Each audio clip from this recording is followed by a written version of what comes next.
And one of the questions which we very often meet whenever we open the class or we do presentations or we meet with the business, they ask about the history. So where clean language comes from?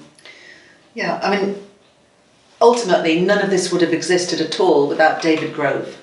And David Grove was an amazing man. He's from New Zealand. His father's British, his mother's Maori. And David developed Clean Questions together with his wife Kai Davies-Lynn. And David was working therapeutically, and he was really interested in when therapists are working with a client and they say they're client-centered, they often accidentally or unconsciously bias their questions towards certain kinds of answers. So they're supposed to be people-centered, but they add in a little assumption, or they push their client to this thinking or that thinking. And David was interested in what if the therapist used only their words and then the most minimal of questions. And so he spent a long time developing these questions to work with his clients.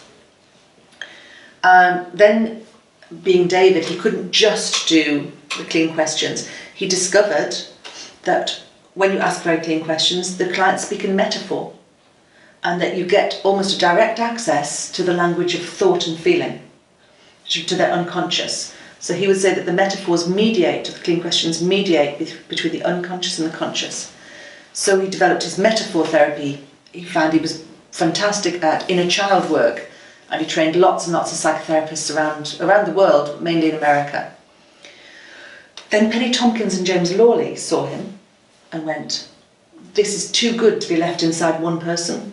It's too much magic. And so they spent 5 years modelling him using NLP techniques and really working out what is he doing, what's happening, how can we copy him. And I was lucky enough to be a part of that journey, but without an interest in necessarily the therapeutic work. I wanted to work with groups. So you had Penny and James modelling David, and me working with them, modelling him, them teaching me, and me applying it to groups. So then they developed symbolic modelling, and a couple of years later I developed systemic modelling, and then it's kind of grown from there. So you still have Kai Davies-Lynn, David's wife, who's working psychotherapeutically. You've got Penny and James, who do all sorts of work in business, in one-to-one work and in research. And then myself, who went into groups and education, business and community development. And then there's people in Malaysia, there's people in Holland, there's people in America, little groups, there's yourselves here in Moscow. There's these little groups of people, of pockets of excellence who've taken clean and then applied it into different areas. Right, so there is a systemic modeling, which is for teams, and symbolic modeling, more than one-to-one in coaching or therapy. I think it's more that mine's specifically for teams, mine's specifically a group level work. And symbolic modelling, you can use it in teams. It just has a slightly different function, but it was developed, it was a model of David's work, which is one-to-one work. But Penny and James work with teams, they work with businesses as well. Okay, so what is the year when David started? Ooh. I came into it in 1996, late 1980s. I should know that because I'm researching it, I have just written about it, but late 1980s. Penny and James were modelling him in 96, 97, and they published their book in 2001. I was working from 96, 97 until present days. The books have emerged slowly. Julie McCracken, who was a primary school teacher who learnt from Wendy Sullivan, she published her book. So there's lots of these little streams of, we would run clean trainings and people would go off and use it and become specialists. And then the books are just starting to emerge. The books are just starting to emerge. And, after he did metaphor therapy, he did clean space. David Grove worked out that you could actually move people around from different perspectives, and that was another source of therapy, which again could be applied in businesses and groups.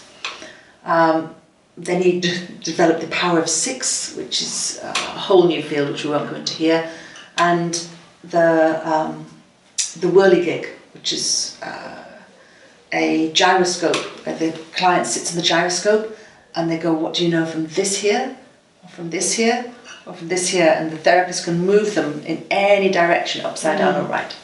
So Sean Hotchkiss, who's my husband, he worked with David for a number of years developing that, which was, unfortunately, was one of the last developments before David died in 2008. Yeah, I heard the story that David had a very special relationship with the space. He even had a private helicopter, like a backpack. David was stuck in the woods.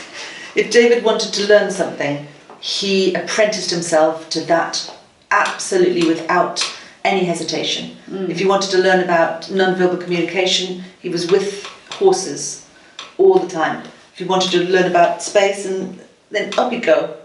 And I don't think it was a helicopter, it was like a microflyer. Yeah, he was an extraordinary person. Yeah, and knowing all that about Ben and James and David Grove and other many people and books are emerging, what would be your advice to people in Russia, in Malaysia, all around the world, bringing back this knowledge to future? I'd say a couple of things. One is learn from a few different sources. These are different descriptions. It's a little bit like a cat who has 7 homes, and each home thinks the cat belongs to them. 7 did a Sid, but it's just one cat. David was a little bit like that. Some people learned clean space at this period of time, and they think that's what clean space is. Some people met him later. They think that's what's important. Some people met him in emergent knowledge and power of 6, and that's the special stuff. And some people really love the inner child work. So if you really want to understand clean and be a great clean facilitator, go and learn from some different people. You know, if these are your trainers and they belong to this school, it's brilliant. Then go and do an online training with somebody else. Angela Dunbar, great for emergent knowledge. Go find out what she knows about emergent knowledge. Go and find out what Marion knows about pure clean coaching. Yeah, come and work with me about the work that we did with groups. So each of us has a different specialty. So don't feel that you have to just buy into one field of thought. You could go around and do make sure that people have good credentials. Yeah. And also what I noticed that there are important events like Adventures in Clean and Northern Taste of Clean. Can you speak a little bit about this? Yeah, so once a year, Penny Tompkins, James Lawley, Marion Way, Sean Hotchkiss and myself, we get together, and it's quite an exciting way of doing therapy, but everybody comes and one of us will be doing therapy and the other one of us will take questions from the audience. You can freeze it, find out what's happening. It's a deep learning experience. So that's a therapeutic retreat, and I think that's a real must for anyone who wants to learn the therapeutic side of it. Or who just wants their own therapy. And then the Northern Taste of Clean is it's a bit of a house party, but it's where, for example, this year we've got represented in Moscow, Malaysia, Holland, the wonderful Jennifer Degond is coming from France, we've got people from Japan, we've got the little clean school in Japan coming. So people are coming from all over the world, and it's not a conference where you get to sit and listen to a presentation. They're workshops. We experience it together, we give each other feedback, we share ideas. So it's a professional symposium, and that happens every year in June.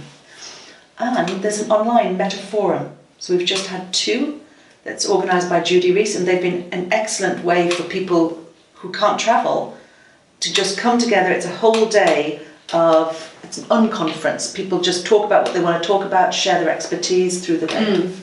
Yeah, and it's been recorded. I think you can buy it online now. It's recorded and you can buy the recordings online. Okay. Yeah. Thank you.